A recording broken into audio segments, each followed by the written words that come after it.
संशोधकांच्या माहितीनुसार बॅक्टेरियल वजायनोसिस लैंगिक संबंधातून म्हणजे सेक्शुअली ट्रान्समिटेड इन्फेक्शन आहे. मग बीव्ही संसर्गाचा धोका पुरुषांना आहे? नाही.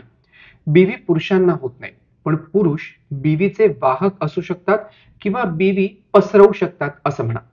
सोप्या शब्दात पुरुष महिलांना हा संसर्ग ट्रान्समिट करू शकतात. आजच्या व्हिडिओतून आपण याबाबत जाणून घेऊया. नवनवीन विषयांच्या माहितीसाठी तब्येत पाणी सबस्क्राईब करायला विसरू नका आणि व्हिडिओ जास्तीत जास्त लोकांपर्यंत शेअर देखील करा.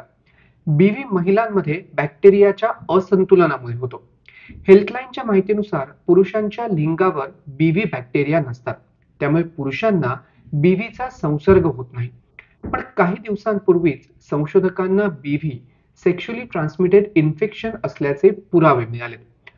अमेरिकन सोसायटी ऑफ मायक्रोबायोलॉजी जर्नलमध्ये छापलेल्या माहितीनुसार संशोधकांना असं आढळून आलं की एकापेक्षा जास्त सेक्शुअल पार्टनर्स असणाऱ्या पुरुषांच्या लिंगावर बीव्हीशी संबंधित बॅक्टेरिया जास्त असण्याची शक्यता आहे, ज्यामुळे त्यांच्या पत्नीला बीव्ही होण्याचा धोका जास्त वाढतो. 2013 मध्ये 157 हेटेरोसेक्शुअल पुरुषांचा अभ्यास करण्यात आला.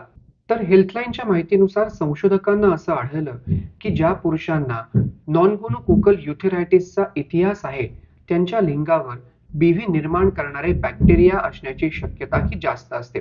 या परिस्थितीमध्ये मूत्रमार्गात जळजळ होते. तर हेल्थलाईनच्या माहितीनुसार पुरुषांनी बीव्ही बॅक्टेरिया पसरवण्याचा धोका कमी करण्यासाठी सेक्स करताना कॉन्डमचा वापर करावा. तर एकापेक्षा जास्त सेक्शुअल पार्टनर्स असू नयेत.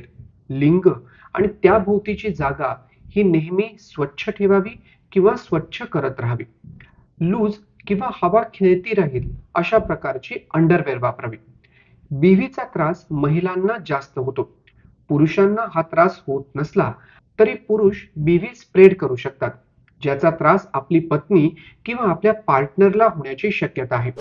त्यामुळे पुरुषांनी लैंगिक संबंध ठेवताना काळजी घ्यायला हवी. हा व्हिडिओ आवडला असेल तर लाईक आणि हे चॅनल सबस्क्राईब नक्की करा.